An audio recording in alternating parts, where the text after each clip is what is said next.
We are now. But are we rolling on the camera? We are rolling on the camera. I don't know what to do with this anymore. Okay. Alrighty. Welcome back, everyone. Hello and welcome back. Welcome to Storytime in the Meantime. Storytime in the meantime. Yep, that's the name now. That's what the public voted for.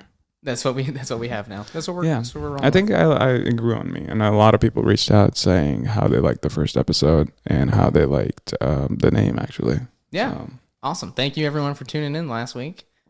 Mhm. And thank you so New much Year. for subscribing and listening and for the support. I did not think more than our moms would listen to this first episode, but I don't even think my mom listened to this. I think everyone except for my mom listened to this. Same. I don't think my mom listened to it either. Curses. Yeah. All right. Shit, I didn't move this. Let's dive in. Yes, let's dive in. So for this week, we talked about maybe talking about a specific movie, right? Mhm. And we watched Shawshank Redemption, The Shawshank Redemption. which is one of my favorite movies, all-time favorite movies. It's up on my list of all-time favorites as well. Yeah. Yeah. Morgan Freeman, Tim Robbins, Here, I'm gonna pull up the cast. So Yeah. Those two just do an incredible job. Tim Robbins. I haven't seen him on a lot of other stuff. Off the top of my head, I can't think of many things Right? either. Like, I just know him as the guy from Shawshank, I only know him as Andy. right? Yeah, Andy Dufresne. Yeah. That's all I know him as, Yeah. which is because he's really good. He's a really good actor. Oh yeah, and like the pacing of that whole movie that the two of them have together, like Looks like he's still working, or I would imagine. was up till before COVID. Oh my God, COVID got this man. No, he's alive. Oh, okay. No, he's still alive. But yeah, the pacing of the movie is kind of slow. It is a slow movie. It is, in the sense that, like the dialogue is slow. But the dialogue's really great. Yeah, I love the dialogue of the movie. yeah. I don't. There's never a point in the movie where you're sitting there and you're like, wow, this is a long movie. Like it's gripping. I mean, at least for me, it's gripping the whole time. I mean, I could see. I've heard some people talk about how it's very slow, and it's not that great because of that. And I can see why someone would think that. It's just it's the pacing is it's very kind of how do you say monotone? Not monotone, but you know what I'm saying. Yeah. It's like I don't know what the right word for it is, but it's very. I mean, it's drawn out. It's drawn out for. It's like you're walking on your tippy toes. It's like very slowly building up, and it's Yeah. it keeps building, but it's very slow as well because it's like a lot of the scenes are, even though they're spread out over the years, they just feel like day to day Yeah. scenes of day to day just in prison. Yeah, because they drop in like in the dialogue how much time has passed. Yes, But they don't do the They thing don't- that a bunch of movies do of like fade to black, yeah, cut, which I like. giant subtitles that say 10 years later. Yeah, which I like because like slowly, gradually, you can see Andy's character kind of growing. Like you can see his white hair coming in, or him getting like glasses, and him growing like a somewhat of a stubble or beard. And that always, one thing I noticed was the facial hair always happened after he was in the hole. Well, that makes sense, right? Yeah, He's in the yeah, hole he doesn't have any access to anything. Yeah. So Also, I want to dive in on that piece. The from hole? like from a it's like, I mean, from the psychological standpoint, Mm-hmm. for starters, like it is hands down like the worst thing you can do to a human being. Oh, of yeah. like, what's the worst thing we can do to a person in a prison? Put them by themselves. leave them with their own Leave them, thoughts. yeah. Yeah. Put them in a dark metal Yeah. box by themselves Yeah. to just let them go crazy. Yeah. Like that is horrendous, and they do an amazing job of leading up to that. Like before Andy first goes in, and to set the precedent of Hold this a little closer. how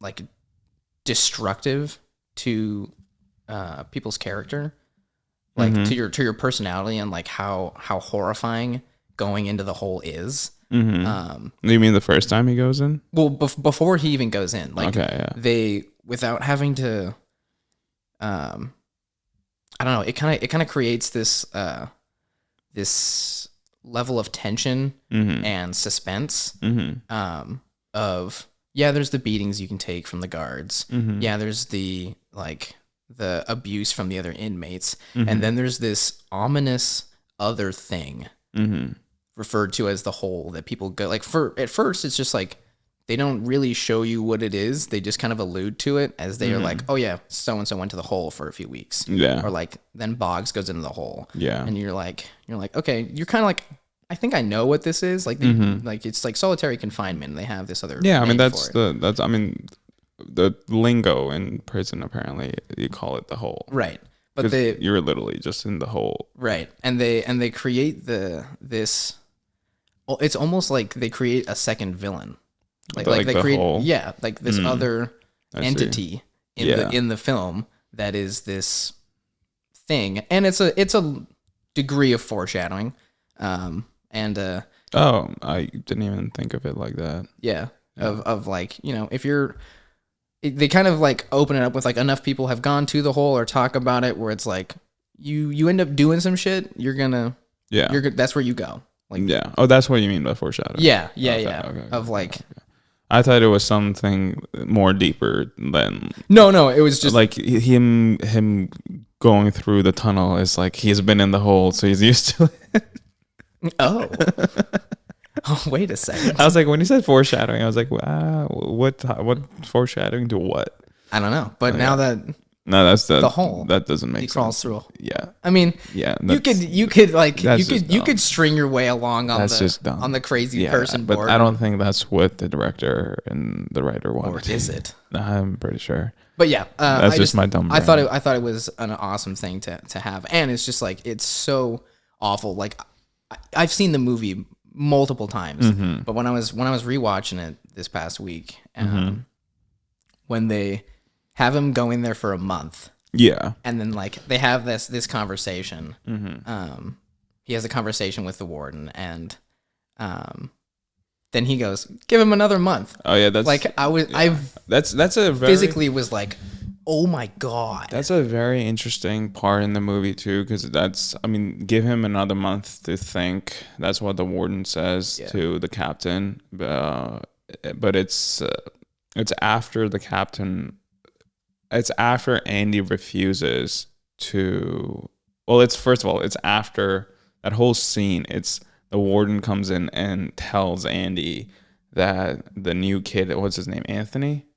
Yeah, Anthony, right? I don't know. The new kid who comes into the cell. The kid who basically was like the only sliver of hope for Andy. Yeah, for Andy to be exonerated. I want to get that character's name right. I want to say it's Anthony, but the kid that gets his GED. Yeah, the kid who is like comes in. He's like the warden takes him out and gets him shot. Yeah, that's what I'm talking about. That's what I'm talking about. That he takes him out because he knows the truth to the real killer of Andy's wife, for which Andy is in prison for, for the murder of his wife.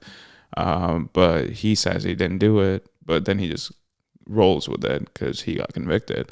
But that kid is the only one who knows the truth, where his cellmate in some other prison once told him about basically Andy, confessing about Andy's wife's murder, that he killed these two lovers who he went to rob, and the whole story, whatever.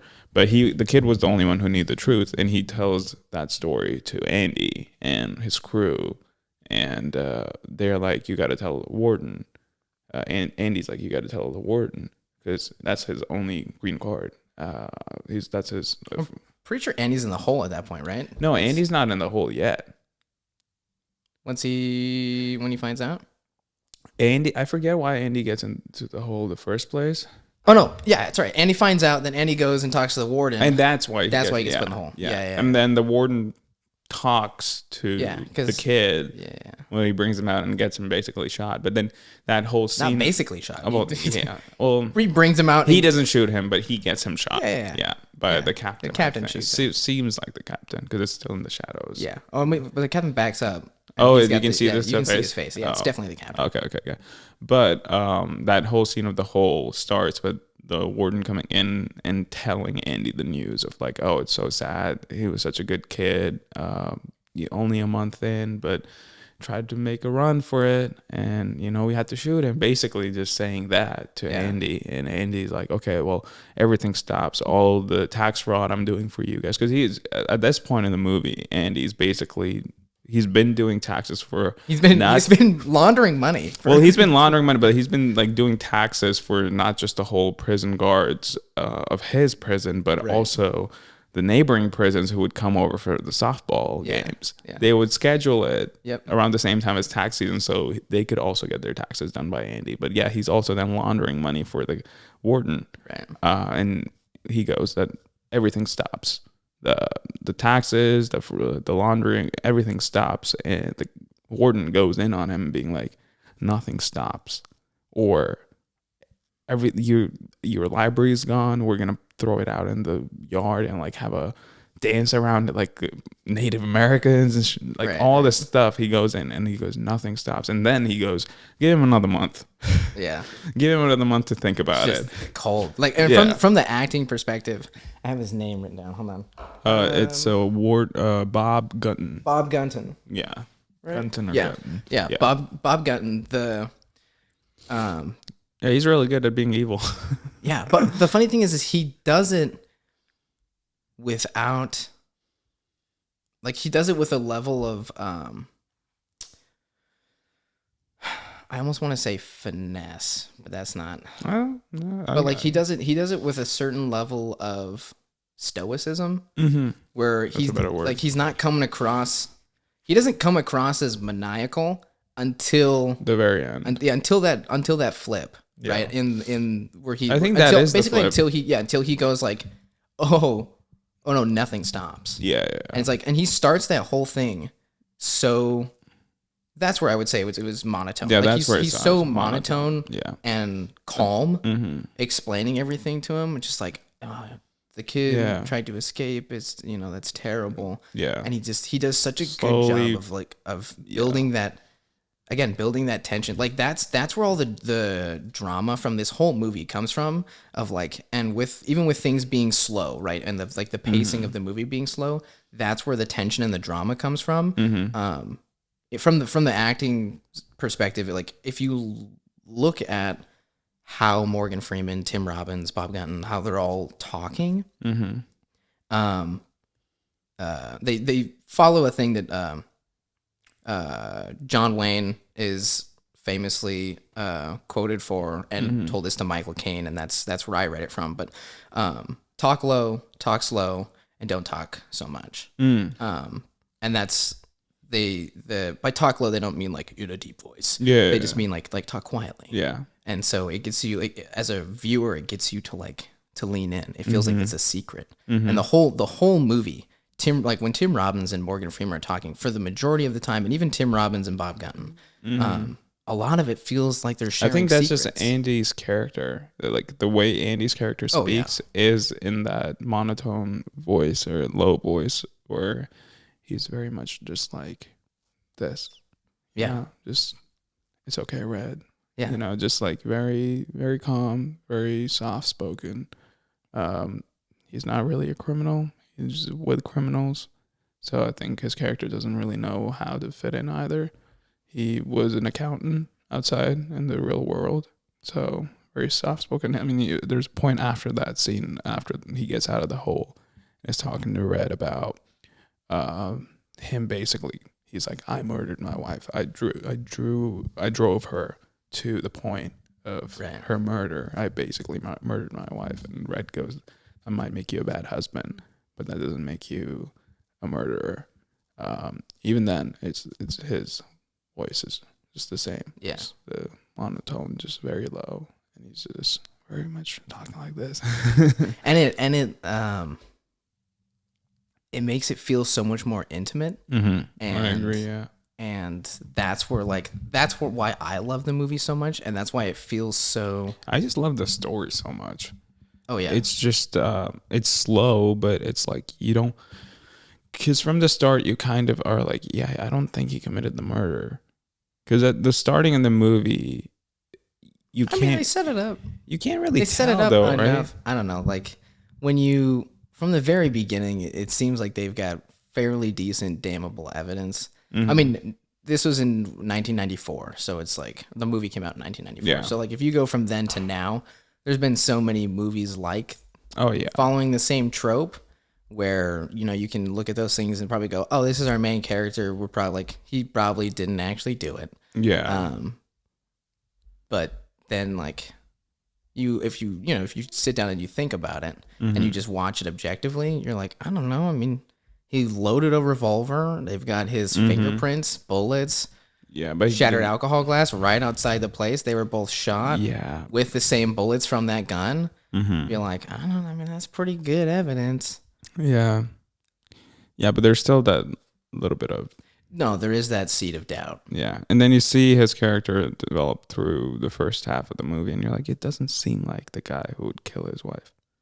Well, no, there is no well. Like, yes, he doesn't. right. He doesn't. He doesn't see. I was thinking of like his character development over the course of the movie, and like, he comes in as this, shy, soft-spoken, appearingly weak character. Yeah. And you can kind of see over the course of the movie, and about it's like halfway through, there's a scene between him and Morgan Freeman,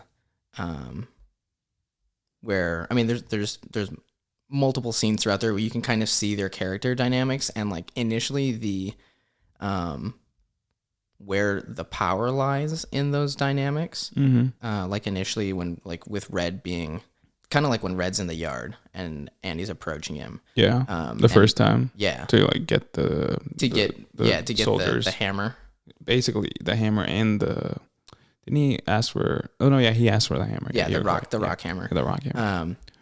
But that scene initially, you can see the way that like Morgan Freeman's carrying himself, throwing the baseball around, very nonchalant, like he knows his presence in the prison and his own renown and his kind of like his power as that character. Yeah. And you see Andy come up like twiddling his hands, shoulders shrugged up, and he's like not making a whole lot of eye contact, kind of being very soft. Like he's very soft spoken, but being even more so reserved. And yeah, he comes up to him and is like, isn't he like, you're the guy who can get things around here, right? Yeah, it's that first introduction. I've heard that you're the guy who can get things around here. Yeah. And then you can see over the course of the movie as his character develops and kind of grows more accustomed to being in prison, that he opens himself up more. He's having more conversations with the other inmates.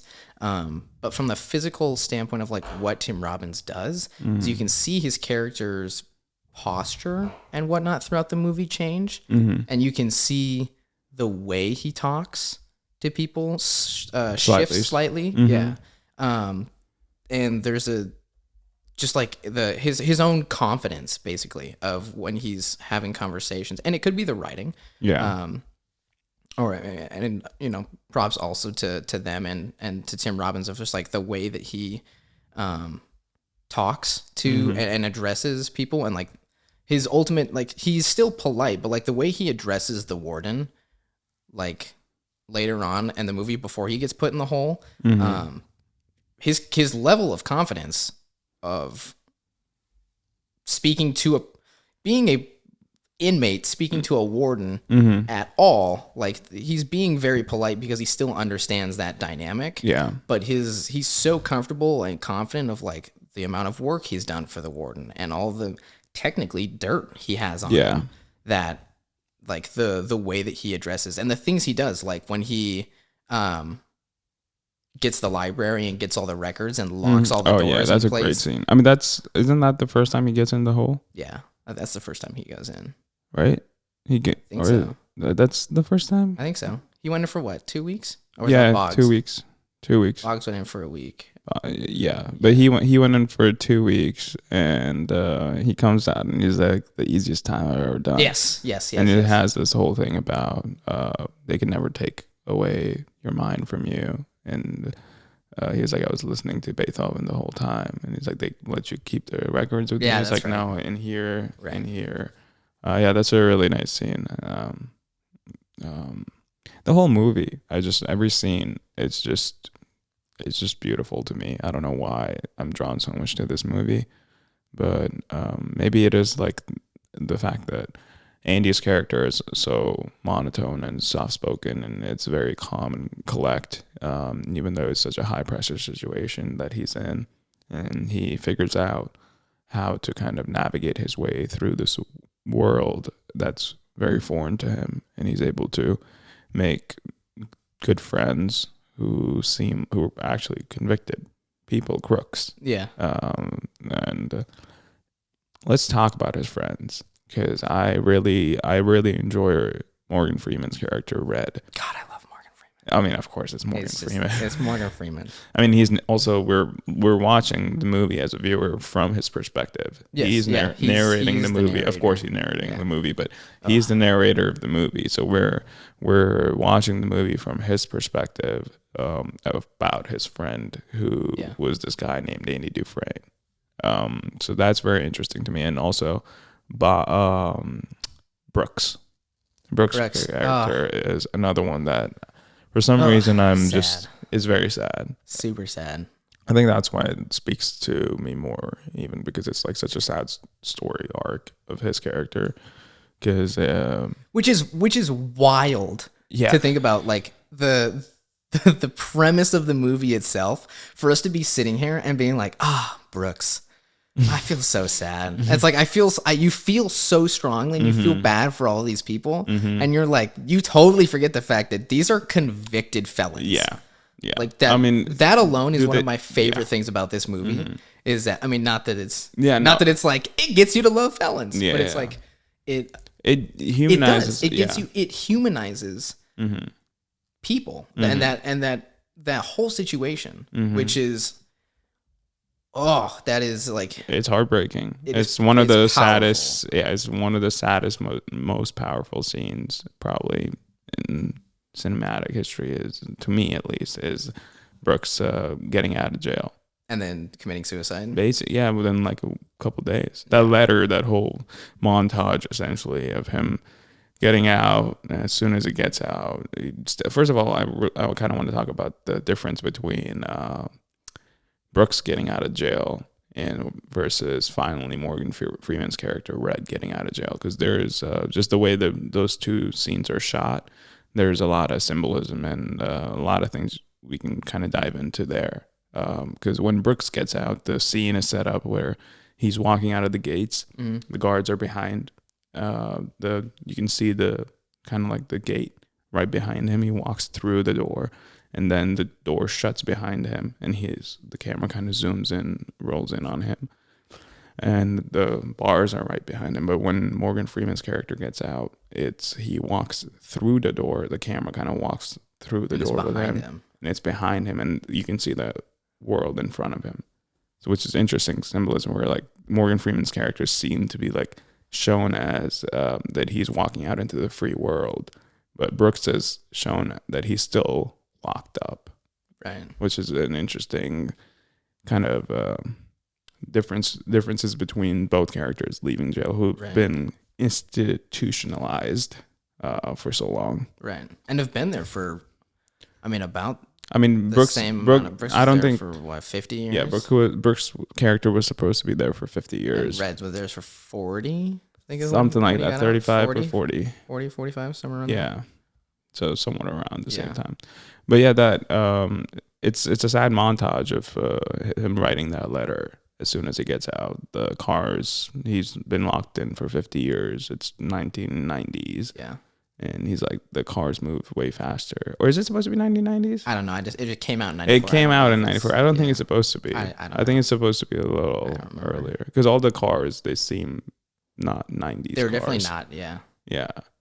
But yeah, he's just talking about he's writing that letter, being like, everything's changed so much. When I was a kid, I saw a car, an automobile. Now there seems to be everywhere. This everything moves so fast in the world outside. I don't think I belong here. Talking about his job, how he thinks the manager hates him and everything, and he's just like, yeah, I think I'm done with this place, and he just kills himself. Yeah, it's so sad. It is. It's really sad, and it's funny that you mentioned that, because it is that change in perspective, right? Because the two of them walk that same path in regards to, once they get out, like, they stay in the same room, they have the same job, they do all those same things, and there's two different lenses on, not like physically, but like two different lenses on viewpoints of like how that is shown and seen. There's a lot of hope that's shown with Red's character. Like, Yeah. let's watch this. This is Red getting out of the prison. One of the other things that they do super well is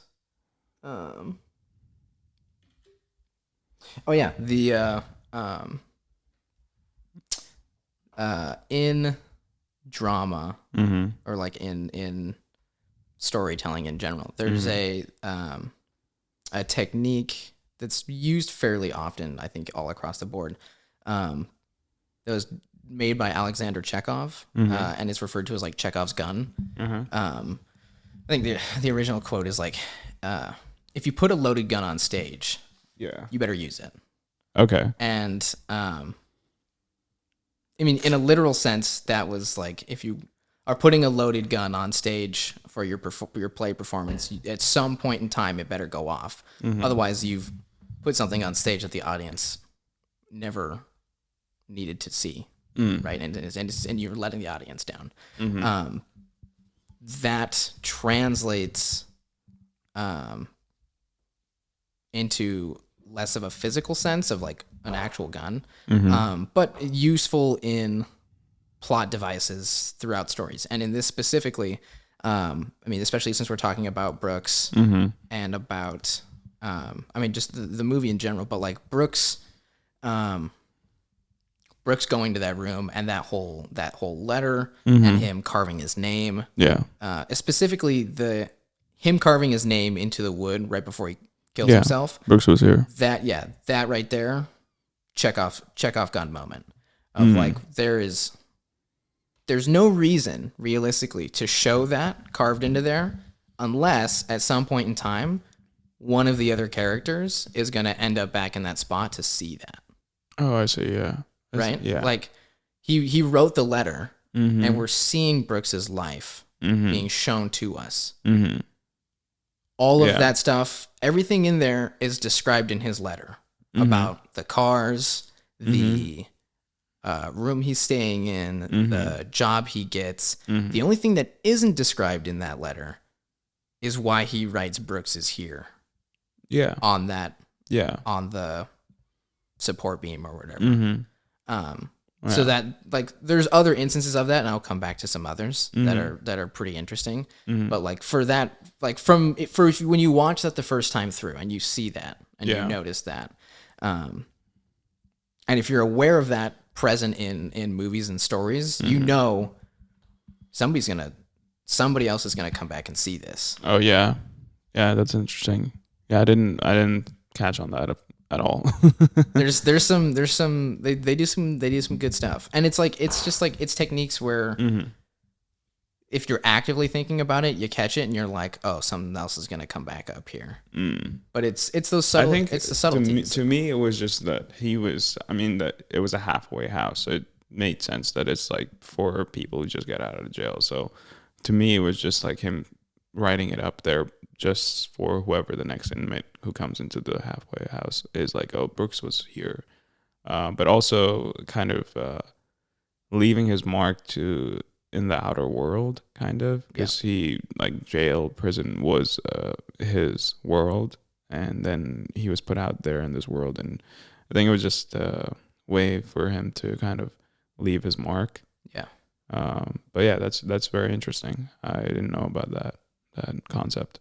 One and like writing your, because you're right, like writing your name on there to prove that you were there Yeah. puts your mark on the world and shows that you existed. Yeah. It shows that, I mean, especially for people whose existence is disregarded by society and they become institutionalized and they're not cared about or for because of what they did. Yeah. That physical marking to prove that they were there is all of that representation and recognition that they have, that they even existed, right? Because everyone that Brooks knows is still in prison. Yeah. And the majority of them are serving lifelong sentences. Yeah. So you're right. It is like, Yeah. that is his proof of existence, really. Yeah, but I mean, the concept that you talked about. What was his name? Chekhov's gun? Chekhov's gun. Yeah. That's Storytelling device. Storytelling device. That's interesting. That's very interesting. Here, let's watch the scene of Red getting out. We just mute it.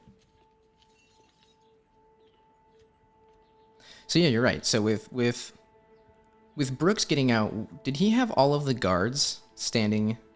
They were, but they were behind him. So you see how right now the camera kind of moves forward through the cell, right, through the gates. So through the gates, and it's kind of like this beam of hope for like Red's character, essentially. He's like looking back at the jail. Him being on the bus as well. But here I'll pull up Brooks. Yeah, that's interesting because it paints a very different.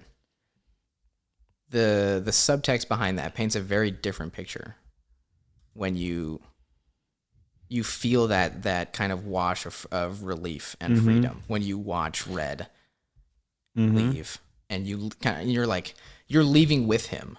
Yeah. Whereas with Brooks leaving, you're still staring at the prison, and it still feels. Here, this is a scene I think where Brooks might get out. You still feel trapped with Brooks. See, this is Brooks getting out.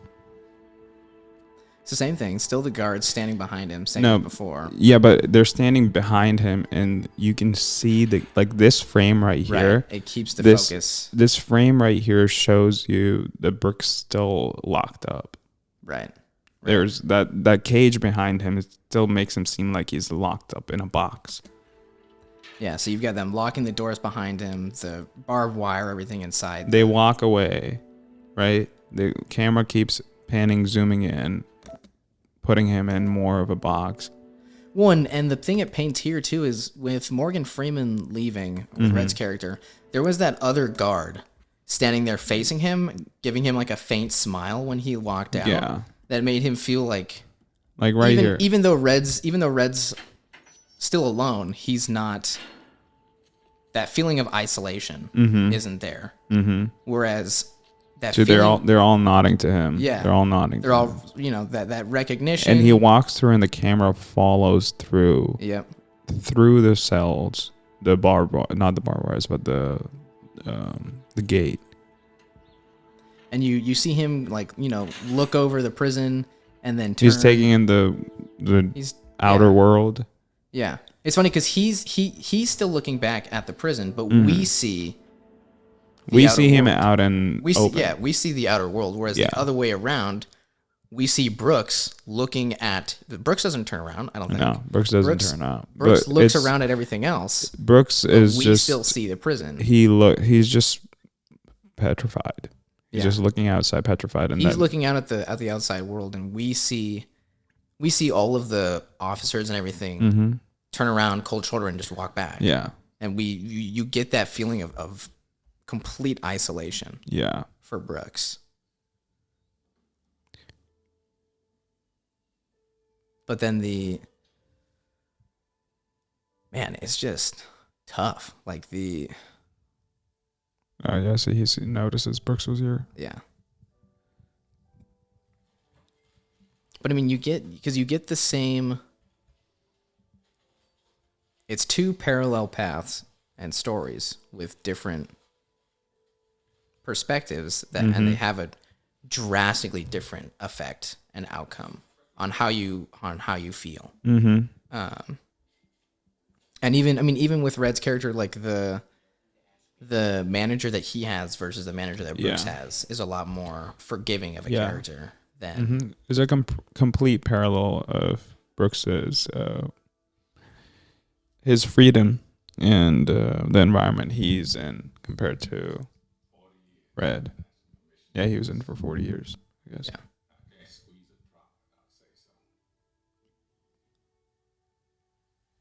But it's crazy. Like one other thing that I love about this movie, I mean, there's a lot, but one of the other things I love about this movie that Morgan Freeman and Tim Robbins, actually across the board, you see happening is this is going to sound crazy, but stick with me, is the lack of blinking. Oh wow, I did not know. Yes. These are the things that I pay attention to.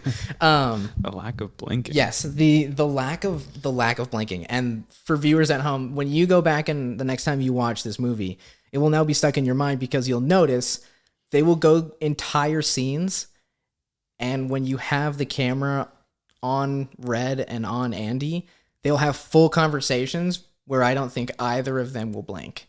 Oh wow, I did not notice that. And what it does, subtly and subconsciously, is it again builds that level of tension and drama and actually power of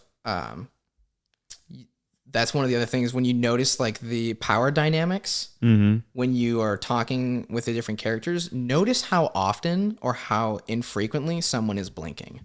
Like when you are watching the warden talking with Andy when he's in the hole. And the warden goes and the warden doesn't blink at all. And Andy's got the light in his face and he's blinking a lot. Yeah. And it happens again, like initially with like Red and Andy talking. And it's a super subtle thing, but you pick up on it and it carries that power for that character of I don't like you're not blinking. It shows strength for some weird unspoken reason. Yeah, I can see that why it can be considered as showing strength. But like when you go through these scenes and Red and Andy are talking and they have these it's like their conversations like especially after Andy's long stint in the hole when they have this talk about Andy just being done. Yeah. And both of them. And you have these close-ups of both of them. I thought it was interesting both on just like both Morgan Freeman and Tim Robbins, their lack of blinking and their facial expressions, but also when they do their thinking. It shows Tim Robbins sitting there and he's looking up, like he's thinking, and almost like he's daydreaming isn't the right word, but I don't know, the feeling I got when watching his character in that scene, and he's looking up and he's thinking about everything that he's gone through, and it feels more of a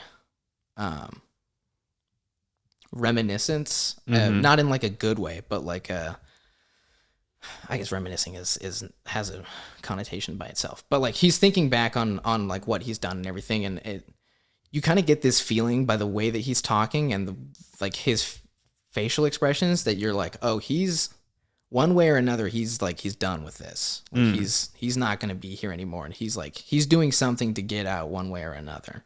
And you look at Morgan Freeman's character, and his character's kind of hunched up against the wall, looking down, and when he's thinking back on everything, you can see his eyes panning.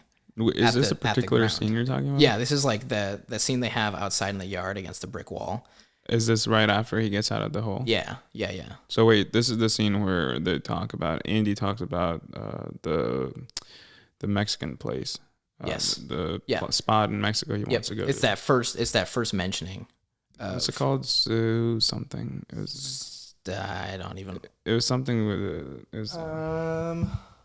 Let's see. It is. I don't know. I wrote it down somewhere. Oh, Ziawataneo. Oh, Ziawataneo. Yeah, not zoo. So yeah, Yeah. that but yeah, scene is it's really that scene is really beautiful to me. yeah. Them talking about Andy talking about where he wants to go after he gets out, and telling Red that you should go there when you get out. Well, and that whole scene, like the way that he describes it, it's funny because us as the viewer, we're led on with the, I don't know, I guess it's because I was rewatching it. I can't remember when I watched it for the first time how I felt, if I thought he was actually going to kill himself. But there is that some degree of you're like, oh God, is he going to kill himself?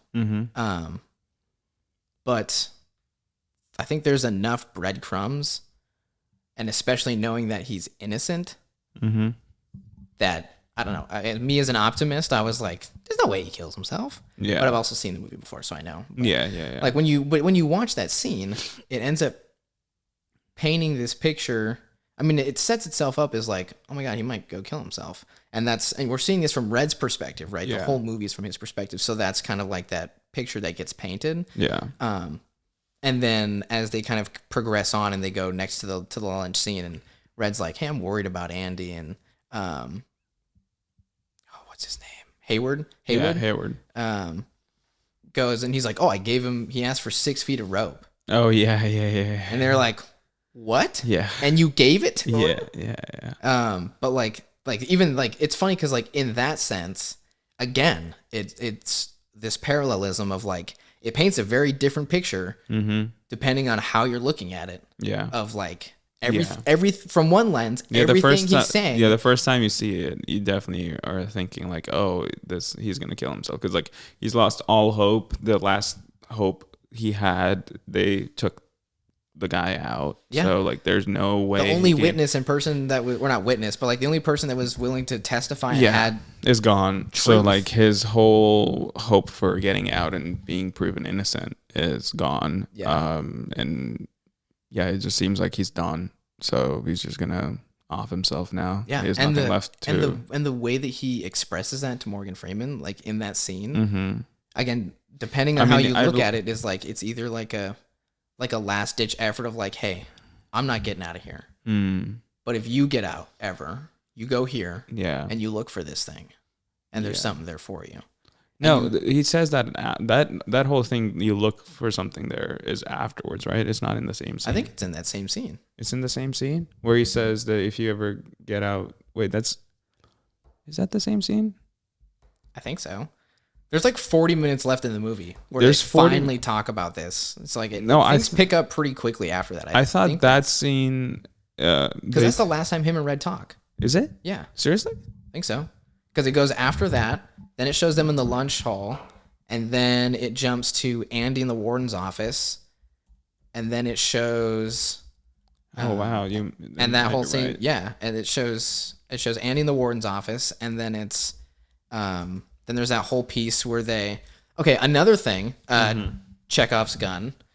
The very first time the warden talks about getting his shoes cleaned from Andy, and then he brings it up. Again, this is from having seen the movie before, but when he brings it up that second time, as all of this is building and coming to this climax of like, oh, is Andy gonna, like, what's Andy gonna do? Yeah. And he goes, oh, take care of my shoes for me. And it's super subtle, but I noticed it after rewatching the movie. They leave the camera on the shoes longer than they did the first time when they mention it. And then the next scene after that, I think, is Andy walking back to his cell. And if you go in knowing that he has put on the warden's shoes and is walking, you notice they never break from a medium shot. Yeah. They never show, or I guess it's like a 3/4 because it shows the lowest you see is like his shins. Yeah. But like you don't see his shoes. You don't see his shoes. Yeah. And they have the whole thing, the whole piece later of like, oh, you never look at a man's shoes. Yeah. But it's another Chekhov gun instance of like, they've laid these breadcrumbs of super small things that then when they get revealed later on in the end of the movie, you're like, whoa. You're like, how did you not notice the shoes? Yeah. Yeah, that is the same scene, by the way. where he tells Red to go to the spot where he asks his wife to marry him and find the box. He says, Yeah. right? Yeah, he mentions the black rock that he's like it yeah. has no business being there and and whatnot. But that whole like I just love that line that he says in that scene where he's like, get busy living or get busy dying. That one? well, no, not that. That's like no, him saying that. What's the place called? Zawataneo. Zawataneo. Yeah, beautiful place. It's a beautiful place. Never been there. I've never been either, but he says that it's the Mexican people, the Mexican.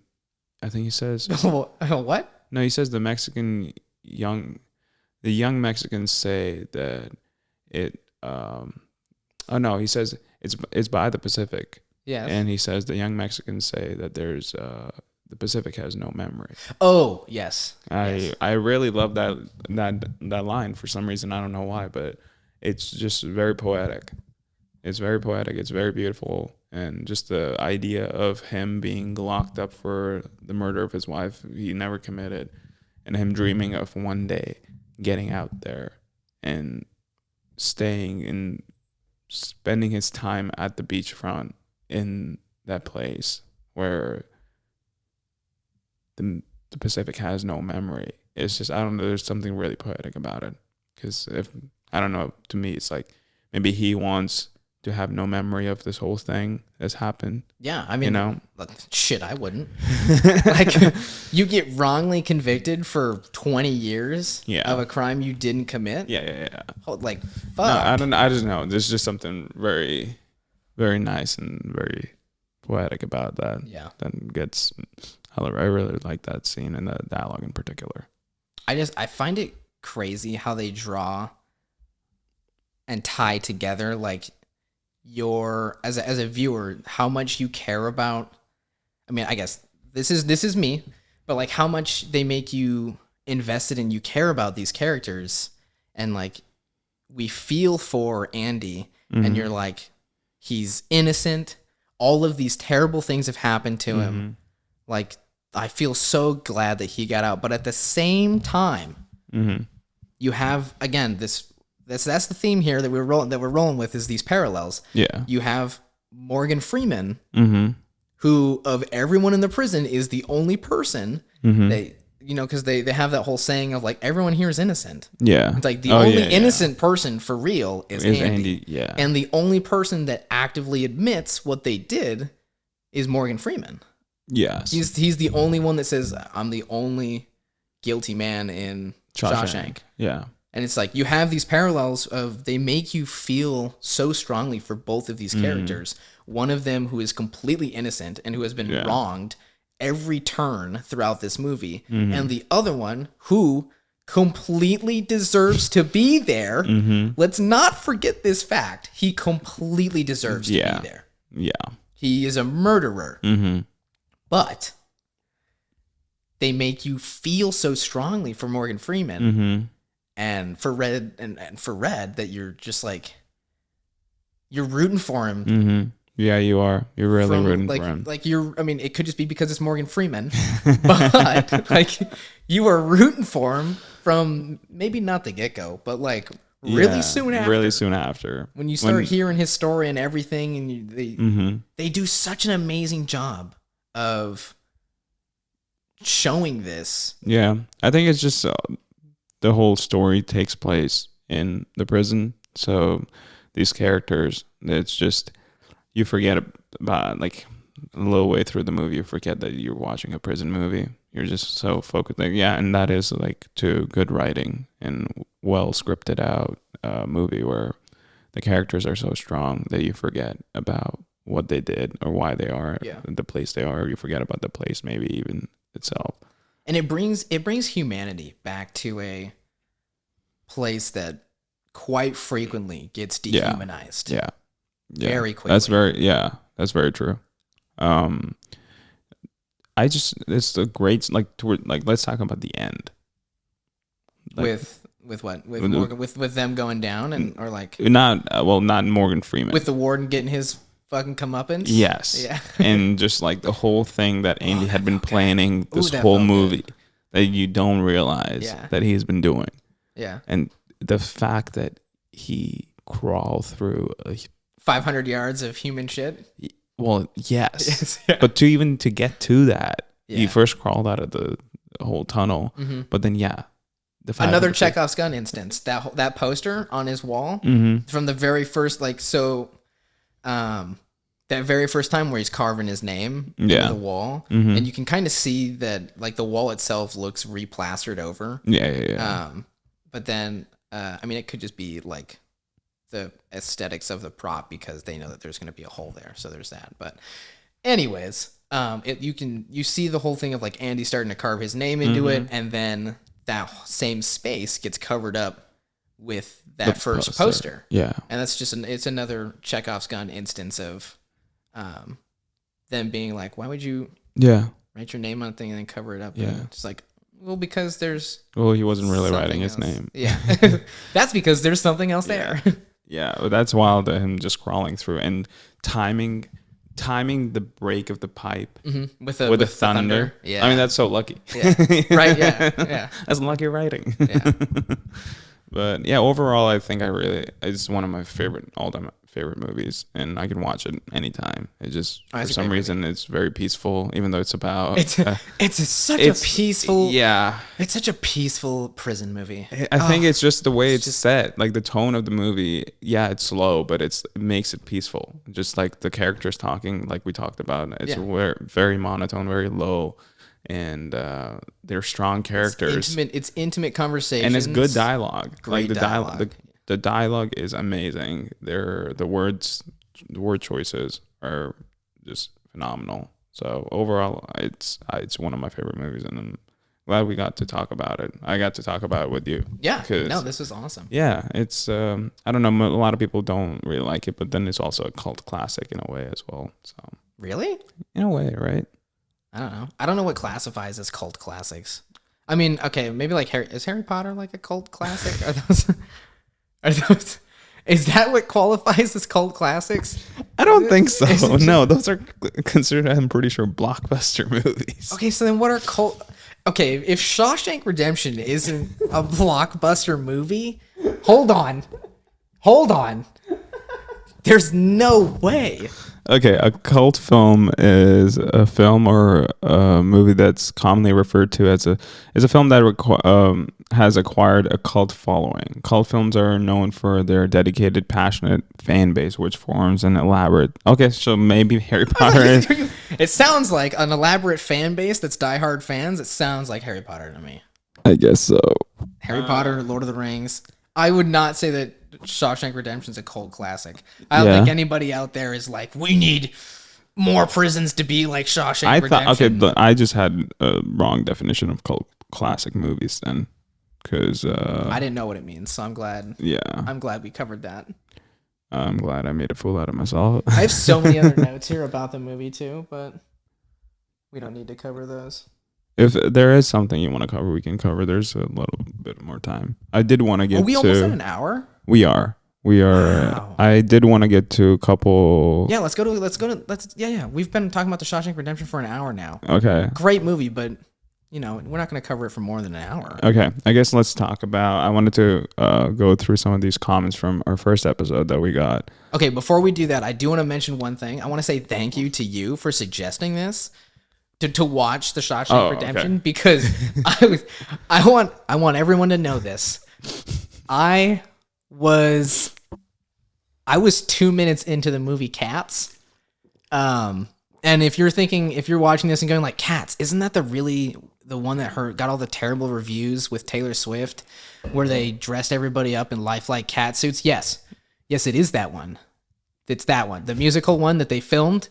Yeah, I was about to watch that because I was like, you know what? I've heard so many bad things about this movie. Yeah. I wanted to be like, I want to hear all the hype is about. Yeah. I want to what happened? I was 2 minutes in and was already like, oh my goodness, it's gonna be so painful. And that's when I said it. And then you sent me the message like, hey, let's do Shawshank Redemption. I was like, oh, thank God. Yeah. Because Next week, I'll watch Cats. And No, next week, let's talk about Good Will Hunting. Okay. I think I'm still going to watch Cats. I mean, that's up to you. I don't think I really want to talk about it on the podcast. I'm going to bring it up. I just hope you know. It's going to come Well, up. I wouldn't know anything about it, so that's okay. That could be fun. I really don't think you need to. Yeah? Yeah. I mean, I've never even seen the musical, so. For starters, within 2 minutes, did you ever play... Now we're talking about it. Yeah. But, okay, anyways. Did you ever play what was it? What Call of Duty Black Ops had zombies? Kino der Toten?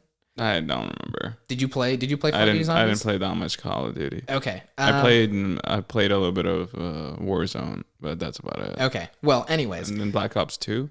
Yeah. I don't know.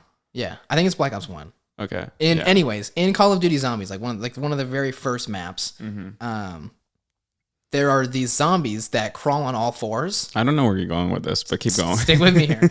There are these zombies that crawl on all fours. Yeah. They look almost like if they made Gollum into a video game character. Okay. But then gave him regular sized eyes. Okay. But they're like creepy humans that crawl around on all fours. That is what Cats looks like. From 2 minutes into the movie. Yeah. They are crawling around on all fours, and they're not moving like cats because they are humans in leotard cat costumes. Wait, that's the movie? That's how it starts. Wait, what? I've never seen the musical, so I have no idea what the story is. Disturbing. Sounds very disturbing. It's terrifying. Oh my. It kind of makes me Taylor want to Swift's watch. in it? I don't know. Well, she's on the cast. Like I said, I made it 2 minutes. Is she the main cat? I don't know. I made it 2 minutes into the movie, and I saw cats crawling around in humans with stripes. Humans with stripes crawling around like zombies. And I was like, wow, this is going to be a long movie. Yeah, you're going to watch that by yourself. That's fair. That's fine. I'm not going to get on it. Anyways, let's go back to the comments. Let's go back to the comments. So we got a couple comments on the last episode, which was very nice. A lot of people just supporting. But one of the comments that we got that I kind of was like, we can maybe end the podcast, this episode on it was... Dawson asked us, what are your thoughts about the Christopher Nolan Batman movies versus the Matt Reeves Batman? And I thought we could talk about it a little on the spot to end it. We're gonna talk about it a little bit. Yeah, I mean we can cover this in a full. No, we don't have to cover it in a full. Just answer his question. What are your thoughts of the Christopher Nolan trilogy versus the Matt Reeves Batman? Have you seen? First of all, have you seen? I have both? seen both. Okay. I've seen the Dark Knight trilogy. Yeah. I have seen the newest Matt Reeves Batman with Robert Pattinson, and I forget the main villain's actor name. He is in. Oh yeah, what's his name? He's in a movie. God, the last thing I remember seeing him in was There Will Be Blood with Daniel. There's something Day-Lewis. with an H. I feel like it's something like. He was a kid. Yeah, you're right. He was a kid once. Well, no, I'm thinking of the last movie I saw. He went in There Will Be Blood. This is like years ago for him. He was Colin Farrell. That's not who I'm thinking of. Who are you thinking of? Who's the villain? Oh, Paul. Paul Dano. Paul Dano. Yeah. He plays the Penguin. Colin Farrell plays the Penguin. Gotcha. I forgot that the Scarecrow was the actual villain of the movie and not Penguin. In the Batman. Matt Reeves Batman. What? But the Riddler is. Yeah, that's Paul Dano's character. Yeah, not the Penguin. That's what I said. Oh. Okay. Did not hear what I just said. I was confused. Okay. I confused myself that the Penguin was the main villain, but no, if I'm going I can't go the trilogy of Christopher Nolan against Matt Reeves because what are your thoughts? I mean, you don't have to pick one unless you want to. I love the Christopher Nolan movies just for, I mean, we grew up on them, so there's that for me, at least. But even going back and watching them now, I rewatched The Dark Knight not too long ago, and just Heath Ledger's Joker, is just such a next level performance. Yeah, no, that performance is just on his own pedestal. If I had to go, Batman Begins versus the Matt Reeves Batman. Yeah, That's a good comparison because first movie to first movie. I mean, Matt Reeves is also it's gonna be a series. I don't know if it's I would gonna be a imagine trilogy. he would do more than one. He is. They're working on the next one, but because I mean, they at the end of the movie they show Joker, they which set is that whole thing up. Yeah, for the next movie. I don't know if it's gonna be a trilogy or if it's gonna be a 4-part series or just a 2. But I mean, Cillian Murphy does a really good job as the Scarecrow. Mm-hmm. Oh man, I like the Christopher Nolan over the Matt Reeves. For the two of them, both of them I was a fan of because of how dark they made Batman. It's like the whole universe. Yeah, they leaned. Matt Reeves definitely makes it darker than Christopher Nolan did, though. The whole movie, the way it's shot. I mean, that's what I personally loved the most about Matt Reeves' Batman was how it's shot. It's shot. It's more ominous. It's very dark. The lenses they actually used for the movie, the cinematographer. What's his name?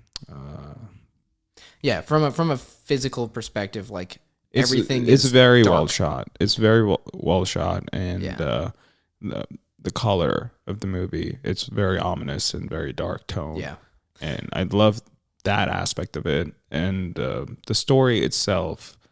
I was a huge fan of them making the Riddler less of a comic relief character that he's been in the past, like in the animated shows with Jim Carrey doing the Riddler. Like he's notorious for being this comedic relief character, and I was a big fan that they made him so this, dark. Like I think for me, Matt Reeves' Batman is almost the Riddler. Like I would call the movie the Riddler. Like to me, what I took away the most from that movie was Paul Dano's just his performance. I thought he did a really good job. I was a big fan up until they blew up the dams.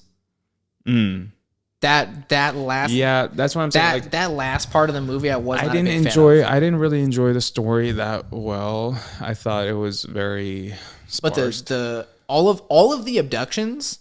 Oh, that was good. Yeah, that was good. Those were good. The duct taping. Yeah. I was genuinely startled when he invaded the mayor's house? Yeah. And they like the lightning flash or whatever, and like with the TV, and I was like, oh, that was good. Like that was good.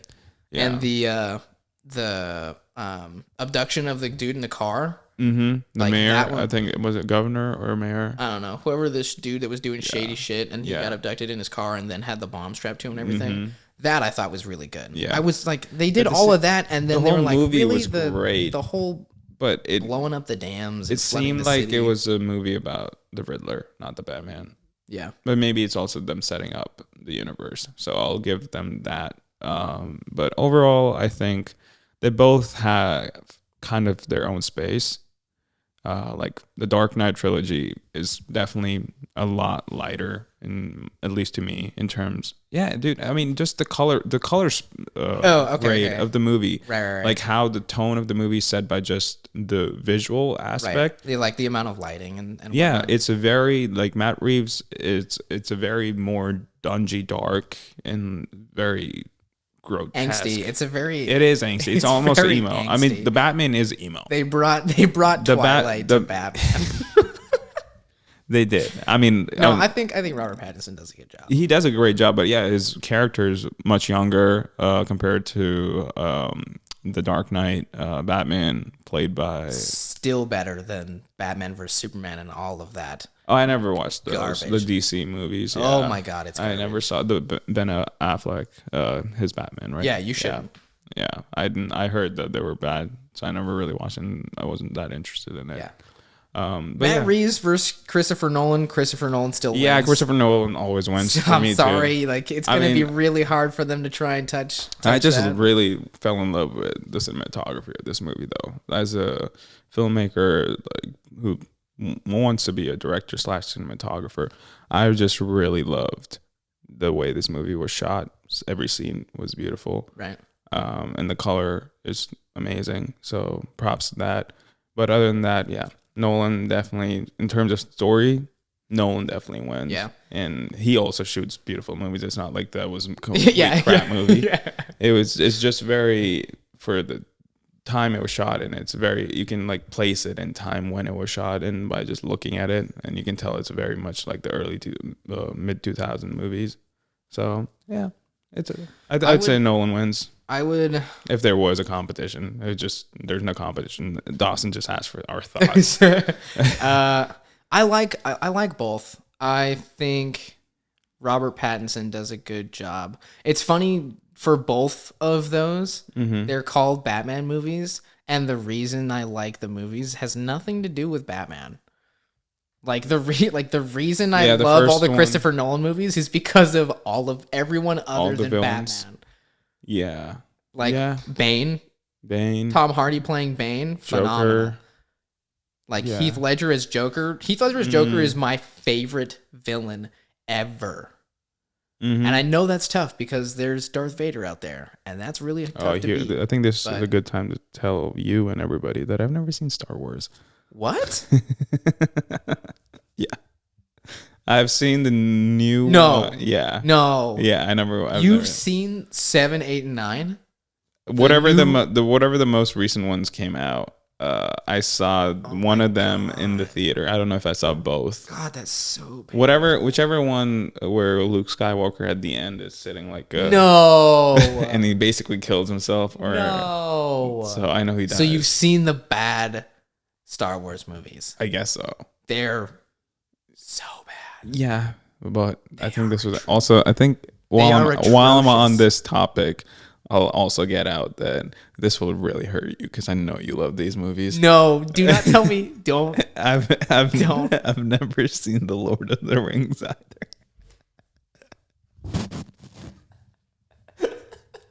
Oh my God. Yeah, I'm sorry. I guess that's something we could do. Is torture me by making me watch these movies and then talk about them on the pod. Making you watch 11 hours of extended cut Lord of the Rings movies. Yeah. I know. I knew that would really bum me out because I know how much you love Lord of the Rings. I'm tearing up. Yeah. Right now. Dude, I can't believe you haven't seen that. And I also can't believe that the only Star Wars movies you've seen is the pieces of garbage that they released recently. Well, it's just, I don't know what to tell you. I didn't grow up with them. And then by the time I was in my teens, people were too much. I don't know, there's always been a thing with me where it's if people are too much into one thing, I wait to watch it. I don't like the hype around things. So it puts me off more in the other direction. Well, okay, then I have a movie for you. Okay. If you don't like movies with good hype, let's watch Cats. I knew you were going to say that. Let's watch Cats. No.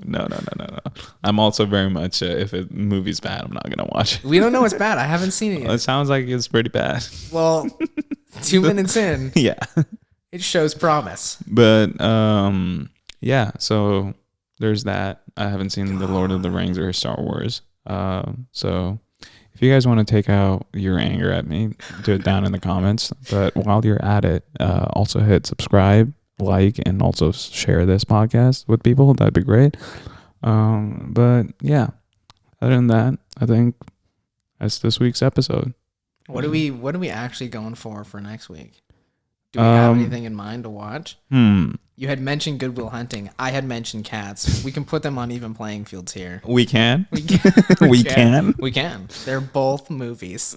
They both are movies. One is horrible. One is really good. So it's your pick. And one of them's Cats. I say we can. I'm gonna fight hard for Cats, man. Yeah. Yeah. Oh, I think we're doing Good Will Hunting. That works. Or that's probably actually comment down below. Which one should we do? Should we do Cats or should we do Good Will Hunting? Or we can watch both Batman movies. Oh, and really come back and I could be down for that. Watch Batman Begins and then Matt Reeves Batman. Yeah, I could be down for that. We can do that. We can do that. Okay, well, I'll either be the Batman movies or Good Will Hunting. It'll be a movie. It'll be a movie, or it might not be a movie. We might just talk about something else. We'll see. We're just gonna change podcasts. We're just gonna. I mean, we mentioned the first episode that we're not really sure. I don't know. Whatever. I want to see what the audience really likes because they really liked the first episode. And the first episode, we didn't really talk about a particular movie. That's a camera. We don't have an audience. That is an audience. Oh. Yeah. Hello, audience. Hello. You just told them that they don't exist. I'm breaking the fourth wall right now. You do exist and you matter very much. There is no fourth wall. Well, I just made one and then I broke it. But yeah, it's been this week's episode. I hope you liked it. I hope you go watch Shawshank if you've never seen it, or if you have, then leave your thoughts below. What you thought about the movie? Yeah, what did you guys think? Yeah, go ahead and let us know. Also, we want to say thank you all very much for tuning in, and hope to see you all next week. Yes, sir. And Happy New Year. Oh yeah, Happy New Year. Peace. Peace.